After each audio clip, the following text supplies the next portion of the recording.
الرحمن الرحیم۔ جی، یہ 1088 نمبر روایت سے ہم نے شروع کرنا ہے۔ تو باب الجہاد ہم پڑھ رہے تھے۔ حضرت نافع کہتے ہیں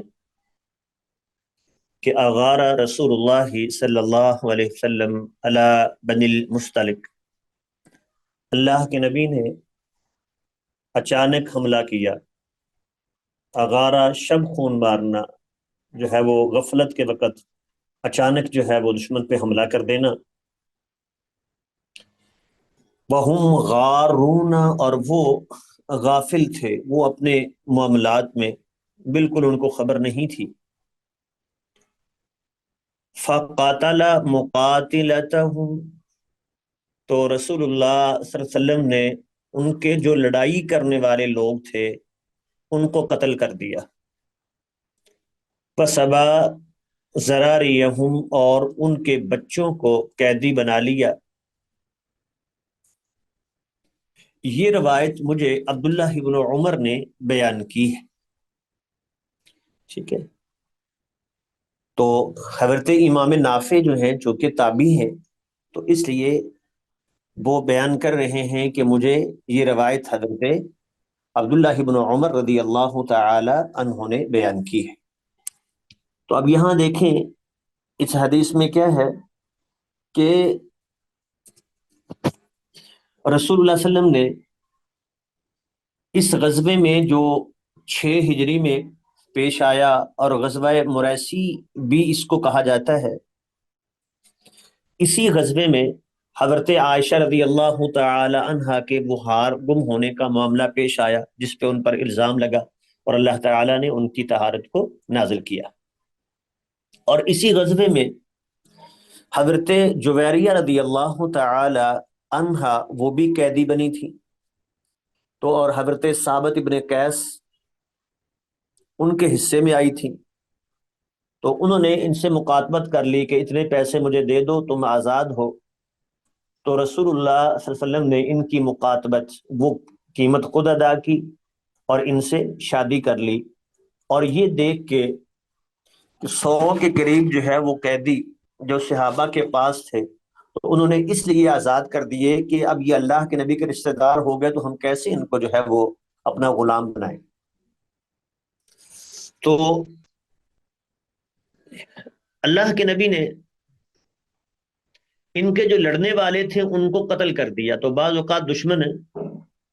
جب اس طرح جو ہے وہ نقصان پہنچانے والا ہے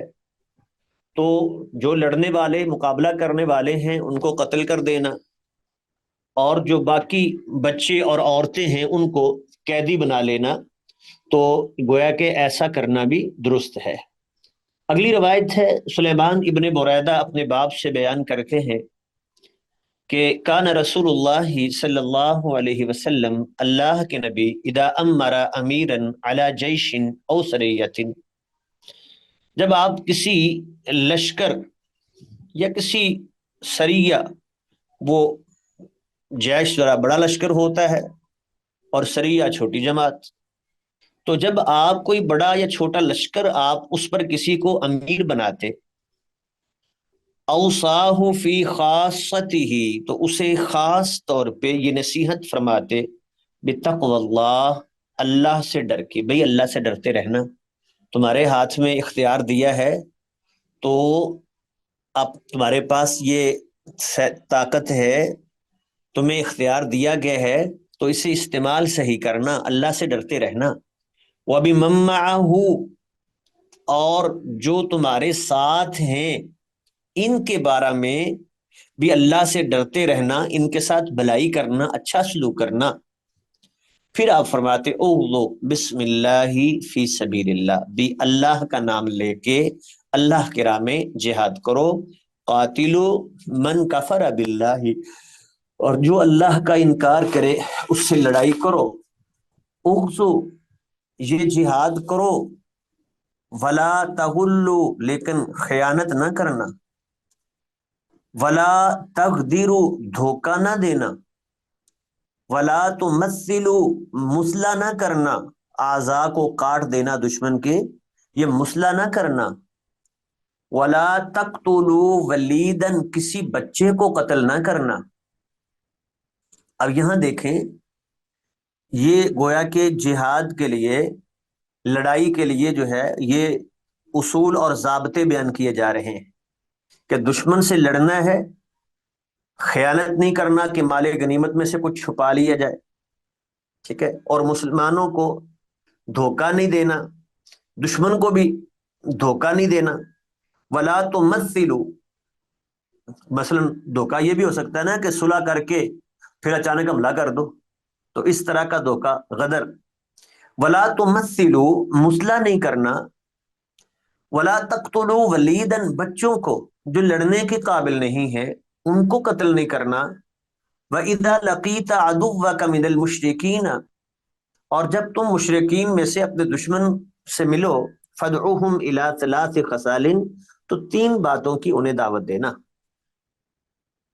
اِلَىٰ ثَلَاثِ خِصَالٍ، تین خصلتوں کی، تین باتوں کی،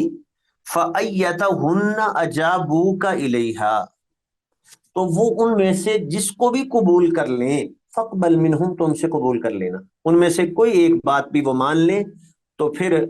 ان کی اس بات کو قبول کرنا ہے۔ وَكُفَّ عَنْهُمْ، اور ان سے اپنے ہاتھ کو روک لینا ہے، ان سے اب لڑنا نہیں ہے۔ پہلی بات، ادعوہم الی الاسلام، انہیں اسلام کی دعوت دو۔ فَإِنْ أَجَابُوكَ، اگر وہ آپ کی بات مان لے، اسلام قبول کر لیں، تو فَاقْبَلْ مِنْهُمْ، ان سے قبول کرنا، اب ان سے لڑائی ختم۔ ثم ادعوہم الی التحول من دارہم الی دار المہاجرین، پھر انہیں دعوت دینا کہ وہ اپنے گھروں سے دار المہاجرین میں آ جائیں، ٹھیک ہے، اسلامی مملکت جو قائم ہو چکی ہے مدینہ میں، وہاں آ جائیں۔ فَإِنْ أَبَوْا، اگر وہ انکار کریں، فَأَخْبِرْهُمْ، انہیں بتانا،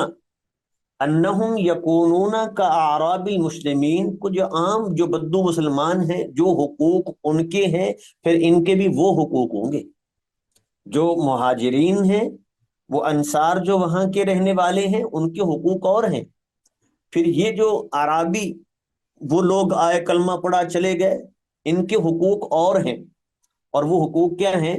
آگے اسی کی بات ہو رہی ہے کہ لا یکون لہم فی الغنیمت والفیء شیء، ان کو مال غنیمت سے اور مال فیض سے کچھ نہیں ملے گا۔ مال غنیمت وہ مال ہوتا ہے جو مجاہدین جنگ کے بعد، لڑائی کے بعد حاصل کرتے ہیں، اور مال فیض وہ ہے جو بغیر لڑائی کے، دشمن بھاگ گیا مال چھوڑ کے، تو بغیر لڑائی کے علاقہ فتح ہو گیا، وہ مال جو ہاتھ آیا اسے مال فیض کہتے ہیں۔ تو تمہارے لیے غنیمت اور فیض میں سے کچھ نہیں ہوگا، الا ان یجاہدوا مع المسلمین، ہاں الا یہ کہ یہ مسلمانوں کے ساتھ مل کے جہاد کریں، تو پھر جو مجاہدین ہیں ان میں یہ تقسیم ہوتا ہے تو ان کو بھی ملے گا۔ فَإِنْهُمْ أَبَوْا، اگر وہ اس کا انکار کر دیں، فَاسْأَلْهُمْ الْجِزْيَةَ، تو ان سے جزیے کا سوال کرنا کہ ٹھیک ہے تم نے اسلام قبول نہیں کرنا، تم اس پہ آمادہ نہیں ہو تو پھر جزیہ دو۔ جزیہ کیا ہوتا ہے؟ وہ مخصوص ٹیکس ہے جو غیر مسلم مسلم حکومت میں رہتے ہیں تو ان کی حفاظت کے بدلے میں ان سے جو مخصوص ٹیکس لیا جاتا ہے اس کو جزیہ کہا جاتا ہے، اور یہ بلوغت کے بعد شروع ہوتا تھا، اور جب لوگ بوڑھے ہو جاتے، کمانے کے قابل نہیں رہتے، تو اس وقت جو ہے یہ ختم ہو جاتا، جیسے حضرت عمر رضی اللہ تعالی عنہ کے دور میں ایسا ہوا ہے۔ فَإِنْهُمْ أَجَابُوكَ، اگر وہ آپ کی بات کو مان لے وہ کہ ٹھیک ہے ہم لڑتے نہیں ہیں، ہم مسلمان بھی نہیں ہوں گے، لیکن جزیہ آپ کو دینے کے لیے تیار ہے، تو فَاقْبَلْ مِنْهُمْ، ان سے قبول کر لو۔ فَإِنْهُمْ أَبَوْا، اگر اس بات کا بھی انکار کر دیں، پہلا ہے مسلمان ہونا، یہ دوسرا ہے جزیہ، اور اگر اس کا بھی انکار کر دیں، فَاسْتَعِنْ بِاللَّهِ تَعَالَى وَقَاتِلْهُمْ، پھر اللہ سے مدد مانگیے اور ان کے خلاف لڑائی کیجیے۔ اور اس میں بھی بلکہ تین باتیں ہوگی نا، یہ پہلا اسلام قبول کرنا، تو پھر اس کے بعد یہ ہے تحول، یہ مسلمانوں کے جو ہے وہ زیر حکومت آ جانا، اور اگر یہ کر لیں، مسلمان ہو جائیں، تو پھر تو تحول کی بات ہے، اور نہیں ہوتے تو جزیے کی بات ہے۔ اب اگر یہ بھی نہیں مانتے تو پھر ان سے لڑائی ہے۔ تو فرمایا کہ وَإِذَا حَاصَرْتَ أَهْلَ حِصْنٍ، جب آپ کسی قلعے کا محاصرہ کریں، فَأَرَادُوكَ أَن تَجْعَلَ لَهُمْ ذِمَّةَ اللَّهِ وَذِمَّةَ نَبِيِّهِ، اور وہ یہ ارادہ کریں کہ وہ اللہ اس کے رسول کا ذمہ آپ سے لیں، کہ آپ ان کو اللہ اس کے رسول کا ذمہ دیں، ٹھیک ہے؟ فلا تفعل، تو ایسا نہ کریں، اللہ اس کے رسول کا ذمہ نہ دیں ان کو۔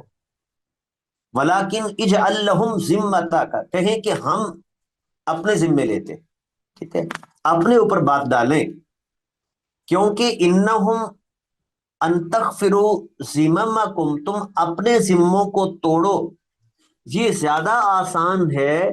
کہ تم اللہ کے دی ہوئے ذمے کو توڑو۔ اللہ کی امان میں دیتے ہیں، نہیں بھئی ہم تمہیں امان دیتے ہیں، ہم یہ وعدہ کرتے ہیں، تو یہ اس انداز سے فَإِذَا أَرَادُوكَ أَن تَنزِلَهُمْ عَلَى حُكْمِ اللَّهِ، اور جب وہ آپ سے یہ ارادہ کریں، یہ تقاضا کریں کہ آپ ان کو اللہ کے حکم کے پر اتاریں، کہ اللہ کا جو ہمارے بارے میں فیصلہ ہے ہمیں قبول ہے، تو ایسا نہ کریں، کیونکہ آپ کو نہیں پتا کہ اللہ کا فیصلہ ان کے بارے میں کیا ہے، ٹھیک ہے، آپ کہیں کہ ہمارا فیصلہ یہ ہے، فلا تفعل، تو ایسا نہ کیجئے کہ انہیں اللہ کے فیصلے پر جو ہے وہ کہیں کہ ٹھیک ہے جی ہم آپ کو جو ہے وہ اللہ کے فیصلے پر وہ چھوڑتے، بل اعلی حکمی کا، اپنے فیصلے پر، بھئی میرا فیصلہ آپ کے بارے میں یہ ہے۔ فَإِنَّكَ لَا تَدْرِي، کیونکہ آپ نہیں جانتے کہ آپ اللہ کے فیصلے پر جو ہے وہ صحیح پہنچے ہیں یا نہیں، کیونکہ آپ انہیں چھوڑ دیں تو کیا آپ کو اللہ نے وحی کی ہے کمانڈر کو کہ ان کو چھوڑنا ہے، اور اگر ان سے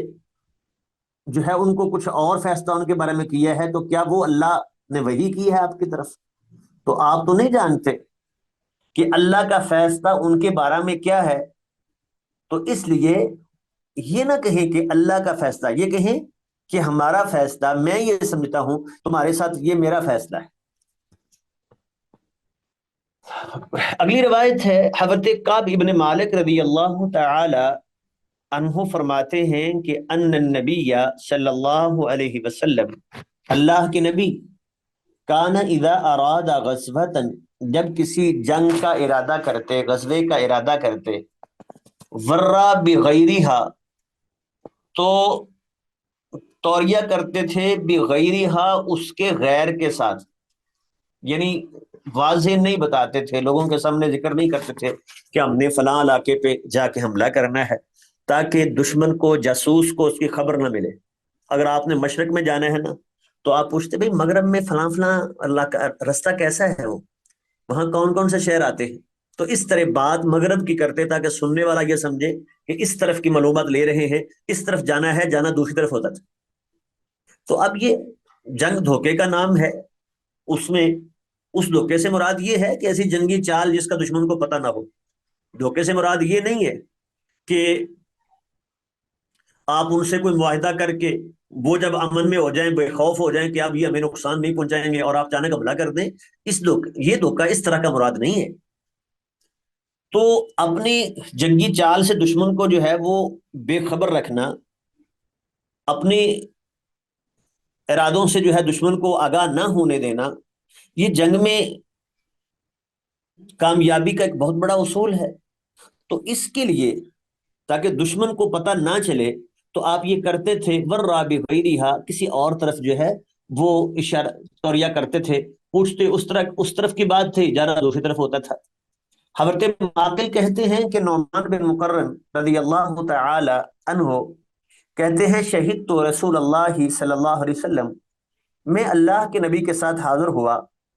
تو آپ کا معمول یہ تھا، اذا لم یقاتل اول النہار، جب آپ دن کے پہلے حصے میں لڑائی شروع نہ کرتے، اخر القتال، تو لڑائی کو لیٹ کر دیتے، حتیٰ کہ سورج ڈھل جاتا، یعنی وہ ظہر کی نماز ہو گئی، اس میں اللہ سے دعائیں مانگی مجاہدین نے، تو پھر وہ سورج ڈھلنے کے بعد جو ہے وہ گویا کہ یہ نماز پڑھ کے دعائیں کر کے تو پھر جنگ شروع کرتے ہیں۔ اور پھر یہ معروف تھا کہ اس وقت اللہ کی مدد کے لیے جو ہے وہ اللہ تعالیٰ کی طرف سے مسلمانوں کی مدد کے لیے وہ ہوائیں چلتی ہے، تو وتحب الریاح، وہ ہوائیں چلتی، وینزل النصر، اور وہ مدد اتر آتی، تو تب آپ وہ لڑائی شروع کرتے تھے۔ اس سے معلوم ہوا کہ یا تو دن کے پہلے حصے میں لڑائی کا آغاز اگر مسلمانوں کے ہاتھ میں ہو تو پھر یہی طریقہ اختیار کرنا، یا دن کے پہلے حصے میں یا پھر سورج ڈھلنے کے بعد۔ جی اگلی روایت ہے، حضرت صاحب بن جسامہ اللیثی رضی اللہ تعالی عنہ فرماتے ہیں، سئل رسول اللہ صلی اللہ علیہ وسلم عن الزراری من المشرکین، عن الزراری من المشرکین، مشرکین کے بچوں کے بارے میں اللہ کے نبی سے پوچھا گیا، یبیتون فیصیبون من نسائہم وزراریہم، کہ رات کو وہ ان پہ حملہ کرتے ہیں، فیصیبون، جس میں ان کے عورتیں اور بچے بھی مارے جاتے ہیں۔ تو ویسے تو روکا ہوا ہے کہ عورتوں اور بچوں کو قتل نہ کریں، لیکن جب اچانک حملہ کریں گے، اندھیرا ہوگا، تو اس میں تو پتہ نہیں چلے گا سامنے کون ہے، بعض اوقات وہ بچے بھی مارے جائیں گے، عورتیں بھی ماری جائیں گی۔ فرمایا ہم منہم، وہ انہی میں سے ہیں، کوئی بات نہیں۔ تو یہ انہی میں سے ہیں، یعنی ایک ہے باقاعدہ وہ بچے الگ ہیں جہاں امتیاز ممکن ہے، وہاں ان بچوں کو، عورتوں کو قتل کرنا تو وہ تو درست نہیں ہے۔ لیکن ایک یہ ہے کہ وہ کافر ان کو ڈھال بنا لے، یا وہ شامل ہیں اور ان کو جو ہے وہ اگر الگ کرتے ہیں تو دشمن کو نقصان نہیں پہنچتا، وہ ایسے ملے جلے ہیں کہ اس کے بغیر پھر ان پر حملہ ہو نہیں سکتا۔ تو اصل مراد، اصل مقصود ان کو مارنا نہیں ہے، لیکن وہ سامنے آ جاتے ہیں اس طرح، تو پھر وہ بھی درمیان میں قتل ہو جاتے ہیں، تو وہ انہی میں سے ہیں۔ تو یعنی اگر مجبوری ہو اس طرح، تو ایسی مجبوری کی صورت میں بچے قتل ہو جائیں، عورتیں قتل ہو جائیں، تو اس پر مسلمان جو ہے گناہگار نہیں ہوں گے۔ حضرت عائشہ رضی اللہ تعالی عنہا فرماتی ہیں کہ ان النبی صلی اللہ علیہ وسلم قال لرجل تابعہ فی یوم بدر، اللہ کے نبی نے ایک شخص سے کہا تھا جو بدر میں آپ کے پیچھے آیا تھا، کہ جی میں بھی آپ کے ساتھ مل کے لڑنا چاہتا ہوں، کافر تھا یہ، اور واضح اس نے کہا جی میں تو مال غنیمت کے لیے آ رہا ہوں، مجھے کیا ملے گا؟ تو فرمایا ارجع، چلو واپس، فلن استعین بمشرکین، میں کسی مشرک سے جو ہے مدد نہیں لینا چاہتا، تو آپ نے اس کی مدد نہیں لی۔ تو کیا کافر سے جنگ میں تعاون لیا جا سکتا ہے؟ تو اس حوالے سے جو صحیح بات ہے وہ یہ ہے کہ اگر ضرورت ہو تو ضرورت کے وقت، حاجت کے وقت جو ہے ان سے تعاون لیا جا سکتا ہے، جیسے اللہ کے نبی نے بعض موقعوں پہ جو ہے وہ یہودیوں سے جو ہے وہ اسلحہ وغیرہ لیا ہے۔ اگلی روایت ہے، حضرت عبداللہ بن عمر رضی اللہ تعالی عنہما فرماتے ہیں کہ ان النبی صلی اللہ علیہ وسلم رأى امرأة مقتولة فی بعض مغازیہ، اپنے غزووں میں کسی میں آپ نے دیکھا کہ ایک عورت قتل کی ہوئی ہے، پڑی ہوئی ہے۔ رأى امرأة، آپ نے دیکھا ایک عورت کو، مقتولہ، جس کو قتل کر دیا گیا ہے کسی غزوے میں، فَأَنْكَرَ قَتْلَ النِّسَاءِ وَالصِّبْيَانِ، تو آپ نے عورتوں اور بچوں کو قتل کرنے سے روک دیا۔ انکرا، اس کا انکار کیا، یعنی یہ ایسا کرنا درست نہیں ہے، تو روک دیا کہ بھئی عورتوں اور بچوں کو قتل نہ کیا جائے۔ اب دیکھیں نا، بظاہر اوپر ہے ہم منہم، انہی میں سے ہیں، اور یہاں ہے قتل نہ کیا جائے، تو دونوں روایتیں بظاہر ان کا آپس میں تعارض ہے، لگتا ہے کہ دونوں کا مفہوم ایک دوسرے کے خلاف ہے، جبکہ دونوں روایتیں صحیح ہیں۔ تو ہم نے وہ واضح کر دیا کہ اس کا مطلب کیا ہے کہ باقاعدہ ان کو جو ہے مقصد بنا کے وہ حملہ کرنا، یہ تو ٹھیک نہیں ہے، لیکن اگر وہ جنگ میں ساتھ ایسے شامل ہیں یا وہ یوں دشمن کے ساتھ جو ہیں کہ ان کو الگ وہ کرنا ممکن نہیں ہے، یہ مجبوری ہے، تو پھر اس صورت میں جو بچے عورتیں بھی اس میں قتل ہو جائیں اس میں جو ہے وہ گناہ نہیں ہوگا۔ اگلی روایت ہے حضرت سمرہ رضی اللہ تعالی عنہ فرماتے ہیں اللہ کے نبی نے فرمایا اقتلوا شیوخ المشرکین، جو بوڑھے مشرکین ہیں ان کو قتل کرو، وَاسْتَبْقُوا شَرَخَهُمْ، اور ان کے بچوں کو رہنے دو، ان کو نہ مارو۔ تو کیوں؟ اس لیے کہ وہ جو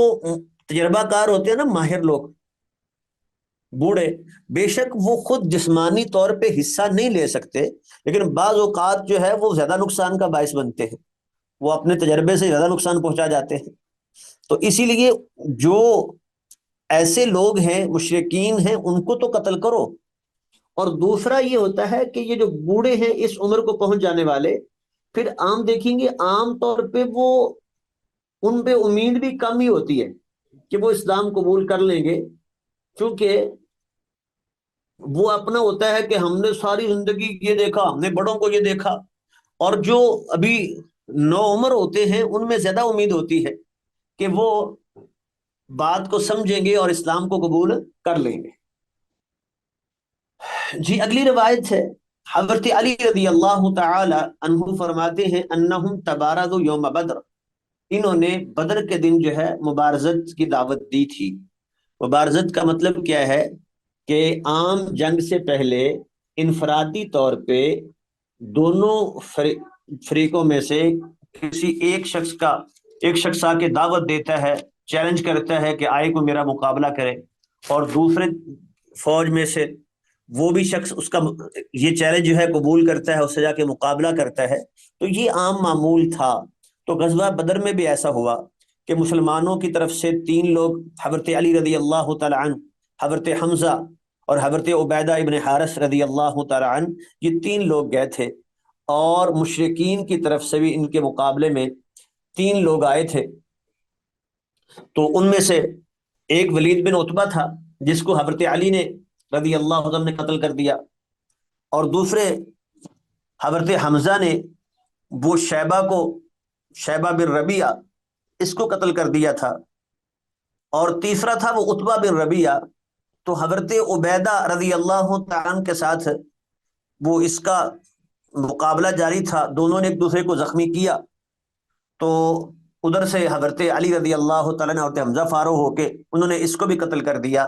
تو یوں کافروں کے یہ تینوں لوگ جو ہے وہ مارے گئے، اور مسلمانوں میں یہ حضرت عبیدہ بن حارث جو ہے یہ زخمی ہوئے تھے، اور اسی زخم سے پھر شہید ہوئے ہیں۔ تو یہ دعوت مبارزت دینا گویا کہ یہ معمول تھا، اور ایسا کرنا درست ہے۔ حضرت ابو ایوب رضی اللہ تعالی عنہ فرماتے ہیں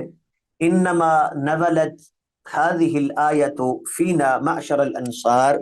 یہ آیت ہم انصار کے بارے میں نازل ہوئی ہے۔ کون سی آیت؟ یہ لا تلقوا بایدیکم الی التہلکۃ، تم اپنے آپ کو ہلاکت میں نہ ڈالو۔ تو یہ کب کہا تھا؟ ردن قالہ ردن علی من انکرا، یہ اس کے رد میں کہا تھا جس نے انکار کیا تھا، علی اس شخص پہ، من حمل علی صف الرومی، جس نے رومیوں کی صف پہ حملہ کیا تھا، حتیٰ داخلہ فیہم، حتیٰ کہ ان کے صفوں کے اندر گھس گیا تھا جا کے۔ اصل میں ہوا یہ کہ ایک جنگ میں رومیوں کے ساتھ یہ جنگ ہو رہی تھی، تو قسطنطنیہ کا یہ علاقہ تھا، تو ایک مسلمان جو ہے بڑا بہادر، وہ آگے بڑھا اور وہ دشمن کے صفوں کے اندر گھس جاتا، قتل کرتا ہوا، پھر واپس آتا، پھر جا کے ان کے اندر گھس جاتا۔ لوگوں نے یہ دیکھا تو کہا یہ تو اپنے آپ کو ہلاکت میں ڈال رہا ہے، اکیلا ہی جو ہے ان کے صفوں میں گھس رہا ہے، اور اللہ کہتے ہیں لا تلقوا بایدیکم الی التہلکہ، اپنے آپ کو ہلاکت میں نہ ڈالو، گویا کہ وہ اس آیت سے استدلال کر رہے تھے کہ اس کا ایسا کرنا درست نہیں ہے۔ تو حضرت ابو ایوب رضی اللہ تعالی عنہ وہ فرمانے لگے کہ بھئی تم اس آیت کا مفہوم غلط بیان کر رہے ہو، اس کا یہ مقصد نہیں ہے، یہ تو ہمارے بارے میں نازل ہوئی کہ جب اللہ تعالیٰ نے اسلام کو غلبہ دے دیا تو ہم نے سوچا کہ اگر ہم اپنے یہ مال ہم تو سارے شروع میں لگا بیٹھے، تو اگر ہم اپنے وہ مال ان کا خیال کرتے، اللہ نے اسلام کو یہ غلبہ دینا ہی دینا تھا، ٹھیک ہے، تو ہمارا وہ مال تو ضائع نہ ہوتا۔ ہم نے جو ہے وہ اپنے کاروبار پہ توجہ نہیں کی، وہ باغوں کو نہیں دیکھا، ہم تو ادھر لگے رہے جہاد پہ اور رسول اللہ صلی اللہ علیہ وسلم کی نصرت میں، تو ہم ایسا نہ ہی کرتے۔ تو اللہ نے کہا لا تلقوا بأیدیکم الی التہلکہ، اپنے آپ کو ہلاکت میں نہ ڈالو، یعنی یہ جو ارادہ کر رہے ہو کہ کاش ہم ایسا نہ کرتے، تو یہ عزم کر کے، یہ سوچ کے، تو تم نے کیا اپنا وہ پیچھے عمل بھی ضائع کرنا ہے، اپنی اس نیکی کو ضائع کرنا ہے؟ تو اپنے آپ کو ہلاکت میں نہ ڈالو۔ حضرت عبداللہ بن عمر رضی اللہ تعالی عنہما فرماتے ہیں حرق رسول اللہ صلی اللہ علیہ وسلم نخل بنی النذیر فقطع، اللہ کے نبی نے بنو نذیر کی کھجوروں کو جلانے کا اور کاٹنے کا حکم دیا تھا۔ آپ نے ان کو جلایا بھی تھا اور کٹوایا بھی تھا۔ تو بنو نذیر یہود کا جو قبیلہ مشہور تھا، مدینہ میں آباد تھا، جب انہوں نے اپنا معاہدہ توڑا تو مسلمانوں نے ان کا محاصرہ کر لیا، اور انہوں نے وہ اپنے ان درختوں کی پناہ لی، ٹھیک ہے، جو سامنے وہ باغات تھے، پیچھے ان کے قلعے تھے۔ تو اب جب دشمن جو ہے اس طرح، ویسے تو درختوں کو کاٹنے سے روکا گیا ہے کہ جیسے بچوں کو قتل کرنے سے روکا گیا ہے، ایسے ہی درختوں کو جلانے سے، کاٹنے سے روکا گیا ہے، لیکن اگر دشمن اس کی پناہ لے لے تو پھر ایسی صورت میں ضرورت کے پیش نظر وہ درختوں کو کاٹا بھی جا سکتا ہے اور جلایا بھی جا سکتا ہے۔ اسی لیے جب یہ اعتراض ہوا تھا نا کہ لو، یہ تو کہتے ہیں ہم بڑے امن پسند ہیں، تو انہوں نے جو ہے وہ کیوں درختوں کو جلایا، کیوں کاٹا؟ تو اللہ نے فرما دیا ما قطعتم من لینۃ او ترکتموها قائمۃ علی اصولها فباذن اللہ، تم نے جو درخت کاٹا ہے یا اس کو چھوڑا ہے تو اللہ کے حکم سے ہے، وہ کاٹا بھی ہے تو اللہ کے حکم سے کاٹا ہے۔ تو یہ ہے کہ جب انہوں نے وہ درختوں کی پناہ لے لی، یہ ان کے لیے اوٹ بن گئی، تو اب ان کو جو ہے اس طرح تو پھر وہ معاشرہ لمبا چلتا رہتا، ان کو کوئی نقصان نہ ہوتا۔ تو اب اس طرح کی اگر ضرورت پیش آ جائے تو پھر درختوں کو کاٹا بھی جا سکتا ہے اور ضرورت کے وقت جلایا بھی جا سکتا ہے۔ حضرت عبادہ ابن صامت رضی اللہ تعالی عنہ فرماتے ہیں کہ رسول اللہ صلی اللہ علیہ وسلم نے فرمایا لا تغلوا، لوگوں خیانت نہ کرو، فإن الغلول نار، یہ خیانت جو ہے آگ بھی ہے اور آر بھی ہے، قیامت کے دن آگ ہے۔ جو شخص خیانت کرتا ہے، مال غنیمت میں سے کچھ چھپا لیتا ہے، تو یأتی بما غل یوم القیامہ، جو اس نے خیانت کی ہے قیامت کے دن لائے گا، اللہ اس کو ذلیل کریں گے۔ وعار، اور آر بھی ہے، دنیا میں بھی آر ہے، آخرت میں بھی آر ہے۔ دنیا میں لوگ کہیں گے یہ چور ہے، اس نے وہ سامان چوری کیا تھا، اس نے وہ چھپا لیا تھا، یہ تو دنیا کے لیے گیا تھا، اور آخرت میں بھی جو ہے اس کے لیے یہ باعث آر ہوگی چیز۔ علی اصحابہ، تو یہ چیز آگ اور آر ہے، علی اصحابہ، اپنے اصحاب پر، جو خیانت کرنے والے ہیں۔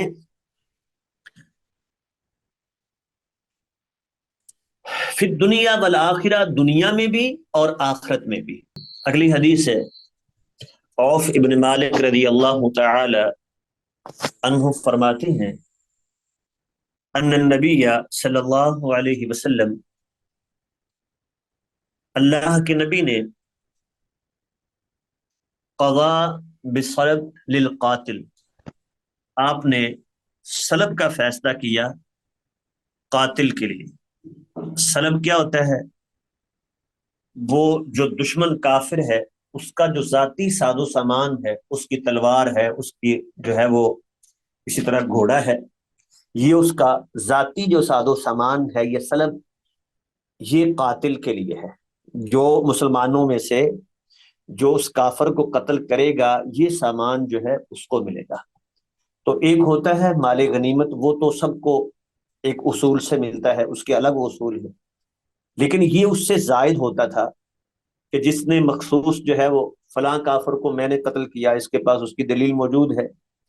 تو اب اس کا جو سامان ہے وہ اس کو ملے گا۔ اگلی روایت ہے عبد الرحمن بن عوف رضی اللہ تعالی عنہ فرماتے ہیں فی قصۃ قتل ابی جہل، ابو جہل کے قتل کے قصے میں، وہ جو مشہور قصہ ہے کہ دو وہ ابھی نوجوان تھے، بلکہ یوں کہنا چاہیے کہ وہ بھی نوعمر ہی تھے، وہ دو صحابہ جو حضرت معاذ اور معوذ جو مشہور ہیں، تو انہوں نے ابو جہل کو قتل کیا. تو کہتے ہیں فَابْتَدَرَاهُ بِسَيْفِهِمَا، وہ دونوں ایک دوسرے سے آگے بڑھے،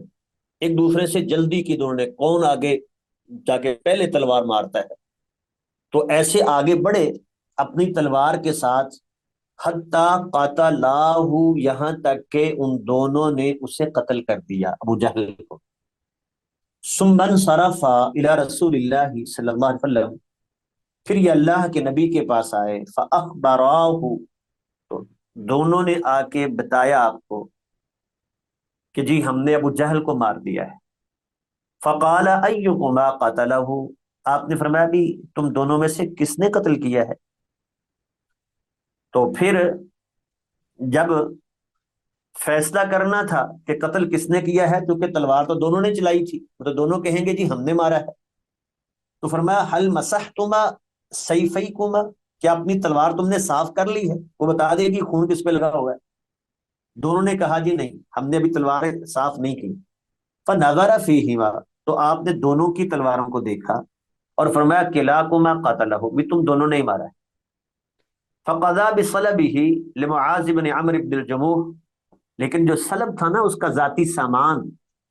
وہ حضرت معاذ بن عمرو بن جموح کو دیا ہے. تو اس کی وجہ بعض نے یہ بیان کی ہے کہ یہ جو دوسرے ساتھی تھے وہ چونکہ اسی غزوے میں شہید ہو گئے تھے، تو وہ بعد میں جب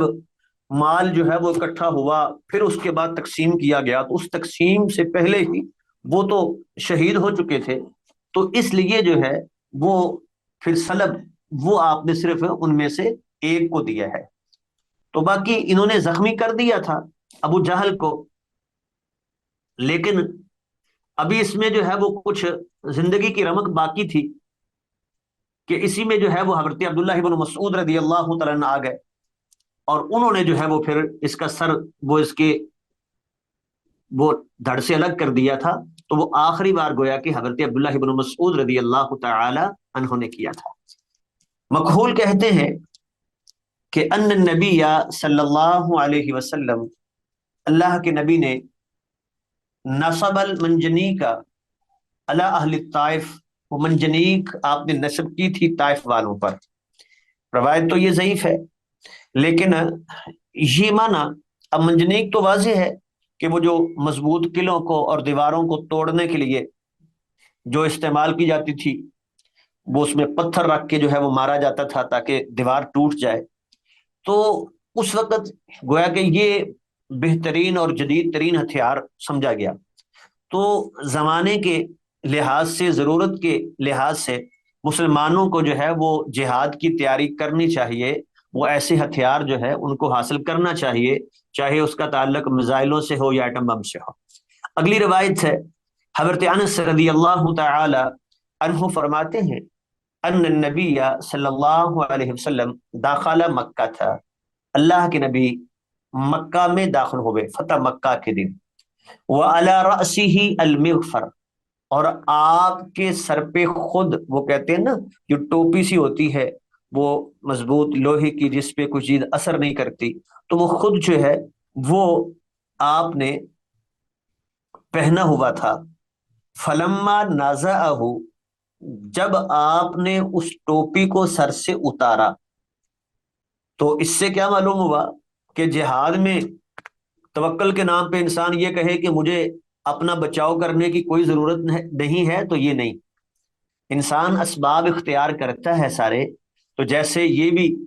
ایک سبب ہے کہ سر کو جو ہے وہ بچانے کے لیے اس پہ وہ ٹوپی پہن لینا لوہے کی، کہ سر پہ جو ہے وہ کوئی زخم نہ آئے. تو فلما نازعہ، جب آپ نے اس ٹوپی کو اتارا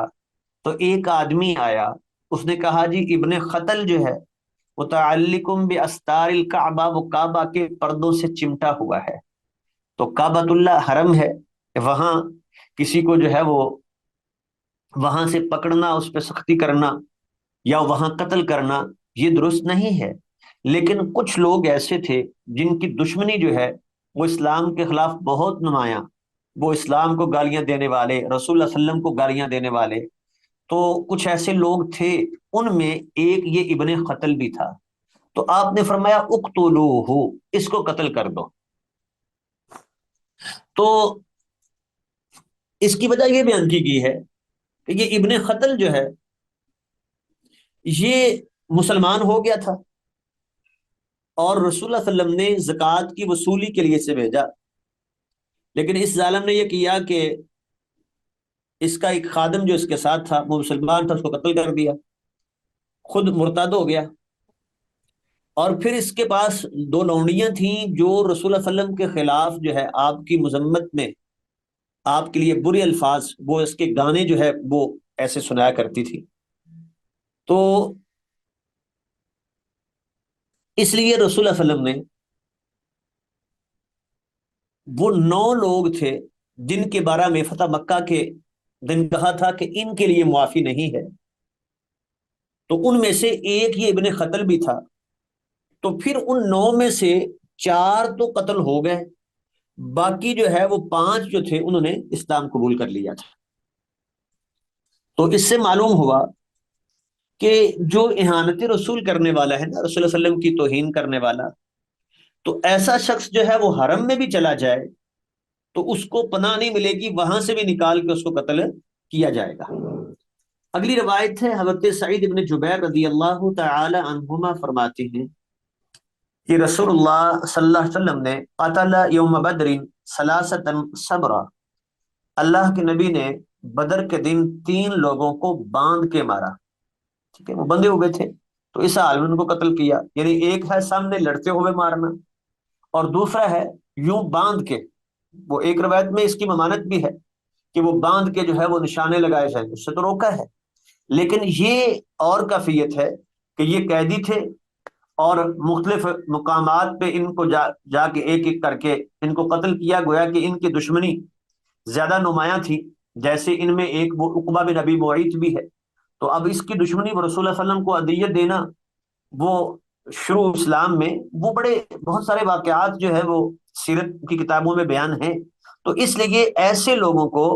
باقیوں کو تو وہ قیدیوں کو چھوڑ دیا تھا فدیہ لے کے، لیکن ان کے لیے ایسا نہیں تھا، ان کو جو ہے اسی حالت میں جب یہ قیدی تھے تو ان کو قتل کر دیا گیا۔ تو گویا کہ ایسا بھی ضرورت کے وقت کیا جا سکتا ہے۔ حضرت عمران ابن حسین رضی اللہ تعالی عنہ فرماتے ہیں ان رسول اللہ صلی اللہ علیہ وسلم فدا رجلین من المسلمین برجل من المشرکین، آپ نے فدا فدیہ لیا 2 مسلمانوں کا، برجل من المشرکین، مشرکین کے ایک بندے کے مقابلے میں، کہ بھئی ہمارے 2 چھوڑ دو تو ہم تمہارا یہ بندہ چھوڑ دیتے ہیں۔ تو گویا کہ اس طرح بھی یہ فدیہ لینا یہ درست ہے، اور اس طرح جو ہے وہ کسی کافر کو مسلمان کے مقابلے میں چھوڑا جا سکتا ہے۔ اگلی روایت ہے، صخر ابن عائلہ رضی اللہ تعالی عنہ فرماتے ہیں ان النبی صلی اللہ علیہ وسلم، بے شک اللہ کے نبی نے فرمایا، ان القوم، بے شک قوم، اذا اسلموا، جب وہ مسلمان ہو گئے، احرزوا دماءہم و اموالہم، تو اب انہوں نے اپنے خون اور اپنے مال محفوظ کر لیے۔ وہ دوسری روایت ہے نا کہ کل المسلم علی المسلم حرام دمہ و مالہ و عرضہ، ہر مسلمان پہ مسلمان کا مال، اس کی جان اور اس کی عزت جو ہے وہ حرام ہے۔ تو اس کا خون، اس کا مال، تو یعنی جب انسان مسلمان ہو جاتا ہے تو اب اس کا مال محفوظ ہو گیا، مسلمان اس کو لوٹ نہیں سکتے۔ امرت ان اقاتل الناس حتی یشہدوا ان لا الہ الا اللہ، جو معروف روایت ہے کہ مجھے حکم دیا گیا ہے میں لڑائی کروں حتیٰ کہ یہ لوگ کلمہ پڑھ لیں، مسلمان ہو جائیں۔ اور فَإِذَا فَعَلُوا ذَلِكَ، جب انہوں نے ایسا کر لیا، مسلمان ہو گئے، تو عَصَمُوا مِنِّي دِمَاءَهُمْ وَأَمْوَالَهُمْ، انہوں نے اپنے خون مجھ سے بچا لیے، اب اس کو مسلمان کو قتل کرنا درست نہیں ہے، اس کا خون بہانا درست نہیں ہے۔ وَأَمْوَالَهُمْ، اور اپنے مال بھی بچا لیے، اب ان کا مال جو ہے ان کی خوشی کے بغیر، اجازت کے بغیر لینا وہ بھی درست نہیں ہے۔ جی اگلی روایت ہے، حضرت جبیر ابن مطعم رضی اللہ تعالی عنہ فرماتے ہیں کہ اللہ کے نبی نے فرمایا تھا فی اسارا بدر، بدر کے قیدیوں کے بارے میں، لو کان المطعم بن عدی حیا، اگر آج مطعم بن عدی زندہ ہوتے، ثم کلمنی فی ہؤلاء النتنا، پھر ان بدبودار لوگوں کے بارے میں مجھ سے بات کرتے، یعنی ان کافر قیدیوں کے بارے میں مجھ سے سفارش کرتے کہ ان کو چھوڑ دو، تو لترکتہم لہو، تو اس کی وجہ سے میں ان سب کو چھوڑ دیتا۔ اب یہ مطعم بن عدی، یہ جو کہ انہوں نے رسول اللہ صلی اللہ علیہ وسلم پر ایک احسان کیا تھا، وہ یہ تھا کہ جب آپ طائف سے واپس آئے ہیں نا، وہاں وہ دعوت دینے کے بعد، تو مطعم بن عدی نے آپ کو اپنی پناہ میں لے لیا تھا کہ بھئی میں اسے اپنی پناہ میں لیتا ہوں، اب کوئی اس کو نقصان نہیں پہنچا سکتا۔ تو وہ جو احسان تھا نا، یہ اس وجہ سے اللہ کے نبی فرما رہے ہیں کہ اگر وہ مجھ سے سفارش کرتا تو آج اس احسان کا بدلہ میں یوں دیتا کہ میں اس کی سفارش پر ان سب کو چھوڑ دیتا۔ تو یعنی انسان کو اگر احسان کسی کافر کا بھی ہو تو اس کا بدلہ جو ہے وہ دینا چاہیے۔ اگلی روایت ہے، حضرت ابو سعید الخدری رضی اللہ تعالی عنہ فرماتے ہیں، اصبنا سبایا یوم اتاس، غزوہ اتاس میں ہمیں لونڈیاں ہمارے ہاتھ آئیں، لہن ازواج، ان کے خامد بھی موجود تھے، وہ پہلے سے شادی شدہ تھی، بچے تھے، جو بھی تھا۔ فتحرجوا، تو لوگوں نے حرج سمجھا، گناہ سمجھا کہ اب یہ شادی شدہ ہیں تو لونڈیاں تو بن گئی ہیں، تو کیسے ان سے قربت کی جائے، کیونکہ لونڈیوں سے وہ ازدواجی تعلق جائز تھا، لیکن وہ اصول پیچھے ہم پڑھ آئے ہیں کہ اگر وہ شادی شدہ ہے تو پھر استبرائے رحم ضروری ہے، یعنی ایک حیض آ جانا، یہ آ جائے تاکہ پتہ چل جائے کہ رحم اس کا خالی ہے، وہ کسی اور کا نطفہ کسی اور کی طرف منسوب نہ ہو جائے، تو وہ استبرائے رحم کے بعد ان سے تعلق قائم کیا جا سکتا ہے، کیونکہ جب وہ لونڈیاں بن گئی تو اب ان کے پچھلے نکاح ختم، تو جب پچھلے نکاح ختم ہو گئے تو اب صرف استبرائے رحم ہے کہ یہ پتہ چل جائے کہ پچھلا نطفہ جو ہے پیٹ میں نہیں ہے، رحم میں نہیں ہے، جب یہ واضح ہو گیا تو جائز ہے۔ تو اسی لیے جب انہوں نے غلط گناہ سمجھا کہ کیسے ان سے تعلق قائم کریں، جبکہ ان کے تو پہلے سے خامند موجود ہیں، ممکن ہے وہ خامند بھی ساتھ وہ قیدی بن کے آئے ہوں، تو اللہ تعالیٰ نے یہ آیت نازل فرما دی، وَالْمُحْصَنَاتُ مِنَ النِّسَاءِ إِلَّا مَا مَلَكَتْ أَيْمَانُكُمْ، کہ شادی شدہ عورتیں بھی تمہارے لیے حرام ہیں، اللہ یہ کہ جو تمہاری لونڈیاں بن جائیں، یعنی اگر وہ شادی شدہ ہے پہلے لیکن لونڈی بن گئی، تو جب وہ لونڈی بنی تو اس کا نکاح ختم، وہ پہلے کسی کے نکاح میں تھی، کافر مقابلے میں آئے، یہ لونڈی، یہ بھی اس میں لونڈی بن گئی، ٹھیک ہے، عورتیں بچے جو بنے ان میں یہ عورتیں بھی تھیں، شادی شدہ بھی ہیں، تو جب وہ لونڈیاں بنی تو ان کے پچھلے نکاح ختم ہو گئے، اب استبراء رحم کے بعد ان سے تعلق قائم کیا جا سکتا ہے، الا ما ملکت ایمانکم، سوائے ان کے جو تمہاری لونڈیاں ہوں، یعنی لونڈیوں کی صورت میں وہ شادی شدہ بھی ہوں،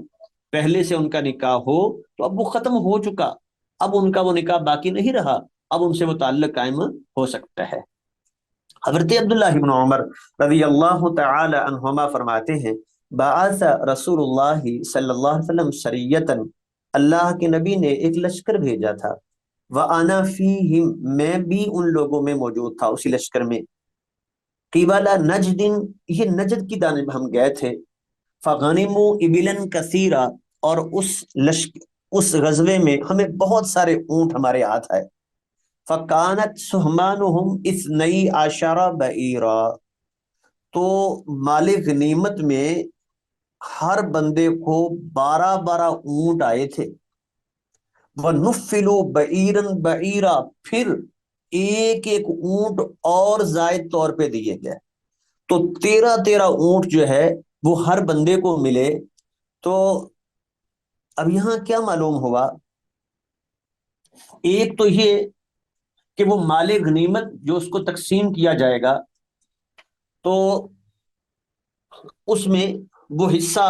جس کی تفصیل آگے آئے گی کہ پیادہ جو ہے پیدل چلنے والا اس کا کتنا ہے اور جو سوار ہے اس کا کتنا ہے،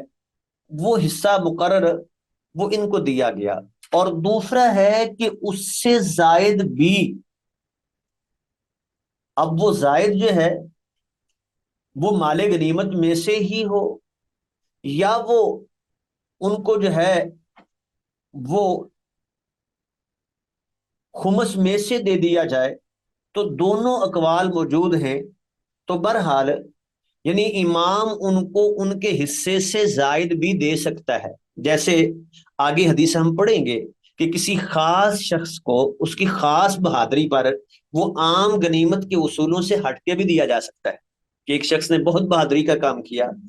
ٹھیک ہے، تو اس کو جو ہے بطور انعام کچھ الگ دیا جائے، باقی اس کو مال غنیمت میں سے باقیوں کے ساتھ بھی مل جائے، تو ایسے بھی دیا جا سکتا ہے. جی